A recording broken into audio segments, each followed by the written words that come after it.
anos, o presidente da República, Jair Bolsonaro, voltou a fazer críticas ao processo eleitoral no país. A reportagem é de Carolina Abelim. Durante a live semanal, o presidente Jair Bolsonaro voltou a suscitar dúvidas sobre o processo eleitoral brasileiro, criticando falas do presidente do Tribunal Superior Eleitoral, ministro Edson Fachin. O senhor Fachin declarou, presidente do TSE, que as auditorias não servem para mudar o resultado de eleições. Ou seja, fazer auditoria para quê? As urnas são inauditáveis, mas se porventura, o pessoal do Comando de Defesa Cibernética do Exército, que foram convidados a integrar uma comissão de transparência eleitoral, caso detecte fraude, não vai valer de nada esse trabalho do Comando de Defesa Cibernética das Forças Armadas, porque o senhor Fachin falou que isso não muda resultado eleitoral. Bolsonaro seguiu no tema, fazendo referência à invasão do Capitólio nos Estados Unidos por apoiadores de Donald Trump, que perdeu as últimas eleições. Não preciso aqui dizer o que eu estou pensando, o que você está pensando. Você sabe o que está em jogo, você sabe como você deve se preparar, não para o novo Capitólio. Ninguém quer invadir nada, mas para... nós sabemos que temos que fazer antes das eleições. Segundo o presidente, o que ele fará, então, antes do pleito, é chamar todos os embaixadores estrangeiros para uma reunião sobre o tema.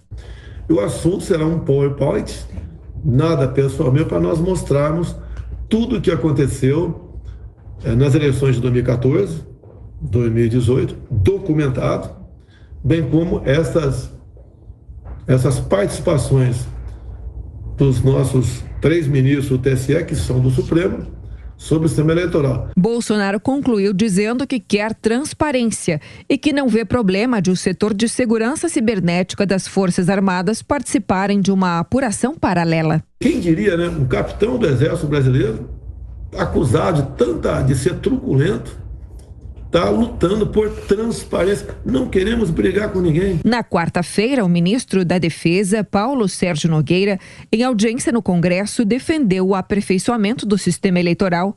Alegou que não há desconfiança de segurança, pelo menos não por parte das Forças Armadas, mas que nenhum programa é imune a um ataque, que a instituição está pronta para colaborar. Ainda mais porque, segundo ele, o convite foi feito pelo TSE e usou a expressão: antes, os militares estavam quietinhos no seu canto. Nas redes sociais, o ex-presidente do STF, Joaquim Barbosa, criticou o ministro, dizendo: ora, general, as Forças Armadas devem permanecer quietinhas no seu canto, pois não há espaço para elas na direção do processo eleitoral brasileiro. Insistir nessa agenda de pressão sobre a justiça eleitoral, em clara atitude de vassalagem em relação a Bolsonaro, que é candidato à reeleição, é sinalizar ao mundo que o Brasil caminha rumo a um golpe de Estado. Cristiano, então? Olha, eu estou realmente bastante impressionado com essa fala do presidente Bolsonaro. Eu vejo que esse não é o caminho, não é o papel de um presidente da República vir trazer alusões a um ato golpista, como aconteceu no Capitólio recentemente, colocando para que a sociedade faça as suas reflexões, tome as suas atitudes. O papel de uma autoridade, ela é o de justamente estimular a sociedade para que, caso queira se manifestar, caso queira colocar suas opiniões, tenha liberdade, mas dentro do rigor da lei, dentro da Constituição que foi jurada pelo presidente da República. É inadmissível, dentro de um Estado democrático, onde as instituições funcionem normalmente, que o chefe do poder venha colocar a possibilidade de uma revolta popular. Realmente é inadmissível. Eu vejo que nesse ponto o presidente Jair Bolsonaro errou e errou feio. Cristiano, quem falou isso foi o ministro Fachin num discurso feito nos Estados Unidos. O presidente Bolsonaro está se referindo a esta menção que o ministro Fachin fez, que sim, parece a muitos inadmissível. O ministro do Tribunal Superior Eleitoral sugerindo a possibilidade de um ato no Brasil mais grave do que a invasão do Capitólio. Isso sim é uma afirmação muito séria. Em outras democracias, uma afirmação dessa seria seguida de investigação, de uma CPI, talvez, para saber que tipo de informações o ministro tem para fazer uma afirmação tão grave assim, né? O ministro do TSE não pode falar politicamente, não pode se posicionar politicamente, não pode agir politicamente. Juízes não deveriam fazer política numa democracia. A Justiça Eleitoral é um órgão único.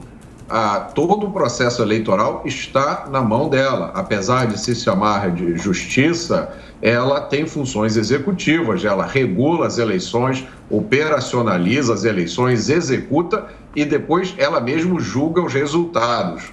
No meio dessa história toda, tem a questão do sistema digital de votação no Brasil, que é uma questão completamente separada da questão da votação. O debate sobre esse sistema digital foi interditado no Brasil. A mera menção a isso é classificada de antidemocrática ou de adjetivos ainda piores. Isso tudo traz uma incerteza muito grande no processo crítico para a democracia, que é o ato de votar. E, então, reforçando mais uma vez, a menção a um ato potencialmente pior ainda do que a invasão do Capitólio ocorrendo aqui no Brasil, foi feita pelo ministro Fachin num discurso nos Estados Unidos.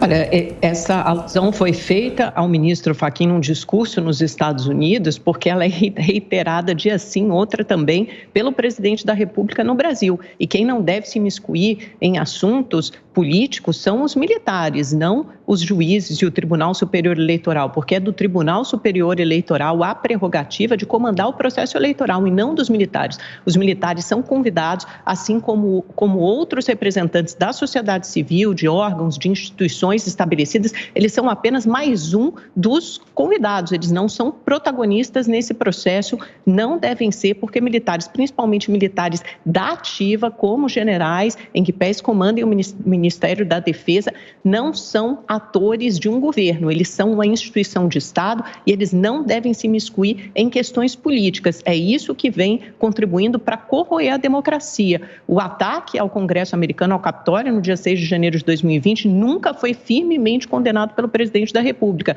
Ele disse ontem, não vai acontecer, não vai se repetir um ataque como aconteceu nos Estados Unidos aqui no Brasil, mas os meus apoiadores, eles já sabem o que devem fazer e devem fazer antes das eleições. Essa linguagem cifrada não funciona para o mais alto mandatário da República. Pelo contrário, ele tem que passar uma mensagem pacífica para a sociedade e ele tem que certificar de que o sistema eleitoral, e principalmente o resultado das urnas, será respeitado. E é somente isso que ele não garante. Então, quando ele desconfia do sistema eleitoral, quando ele acentua essa desconfiança no sistema eleitoral, é uma forma, sim, de minar e de enfraquecer a democracia, porque enfraquece a legitimidade do pleito. E é isso que vem corroendo a democracia e vem corroendo as instituições paulatinamente no Brasil. E vai ficar uma herança maldita nesse sentido, seja para o próprio Bolsonaro, se for reeleito, seja para o próximo presidente da República. Eu estava conversando com um ator político muito habilidoso, muito envolvido em articulações e costuras, e ele vem até ressaltando um outro aspecto. Ele diz que, inclusive, tem se mostrado um erro político essa insistência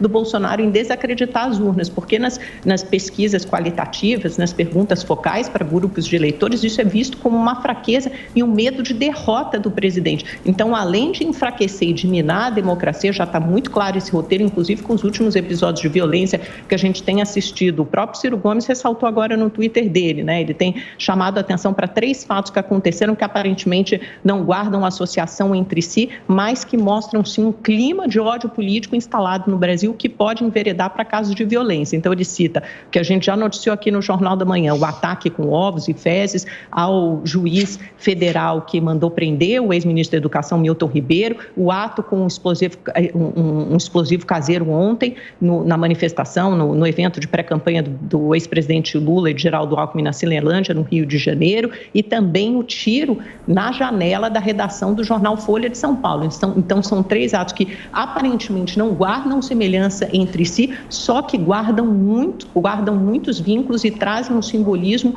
e uma mensagem muito importante, ou seja, estamos ainda na fase da pré-campanha e já com atos de violência que não são mais tão isolados assim e que podem representar representar um risco de segurança às eleições, que elas sejam realizadas de forma pacífica, então risco de segurança ao eleitor e principalmente aos candidatos. É preciso ficar muito atento e o presidente Bolsonaro, infelizmente, contribui muito para incitar os ânimos, incitar esse clima de ódio e de violência política no país. Mota pediu a palavra de novo? Só quero fazer algumas observações rapidinhas, só para complementar o que a Amanda disse. Bom, primeiro, reforçando mais uma vez para quem não pegou, quem falou sobre um potencial ataque no Brasil mais grave do que o ataque do Capitólio nos Estados Unidos foi o ministro Fachin. Então, isso é uma questão simples de interpretação de texto. Segundo, as Forças Armadas foram convidadas pela Justiça Eleitoral para participar do processo. Elas não estão se metendo em nada, elas foram convidadas. Terceiro, ataque à democracia é censura, é banimento, é perseguição, é cancelamento, é inquérito ilegal. É isso que tem acontecido no Brasil nos últimos 3 anos. Eu, na minha vida inteira, nunca tinha visto isso. Eu nunca tinha visto as pessoas ficarem com medo de dar a sua opinião porque podem ser presas e processadas. Essa é a herança maldita. E quarto, vim falar de bomba em comício do PT, vim falar de tiro em janela de não sei de onde, depois que o presidente Bolsonaro foi vítima de uma facada durante a campanha eleitoral de 2018, um episódio que até agora não foi devidamente esclarecido. Desculpe, é uma piada. Olha, Mota, já foi esclarecido por 2 inquéritos da Polícia Federal. É porque os envolvidos e o presidente Bolsonaro e seus apoiadores não querem aceitar o resultado dessa investigação que mostra que não houve mandante e que o Adélio Bispo agiu sozinho. E eu já repeti hoje mais cedo aqui no Jornal da Manhã. Eu considero que o presidente Bolsonaro foi vítima de um ataque, obviamente físico, a ele mesmo, e vítima também de um ataque à democracia em 2018. Eu espero que uma situação assim não se repita, mas infelizmente, quando a gente inflama os ânimos dessa forma, parece que a gente quer que essa situação se repita. As Forças Armadas, elas se comportam como se fossem elas as comandantes e as dirigentes do processo eleitoral brasileiro, e não são. É a sociedade civil, o Tribunal Superior Eleitoral que exerce esse papel há 90 anos. Então, é isso que precisa ficar claro. E falar em medo de ser preso, sinceramente, nós damos a nossa opinião todos os dias aqui na Jovem Pan com a maior liberdade. Eu não tenho medo de ser preso e acho que você também não, senão a gente não falaria tão livremente.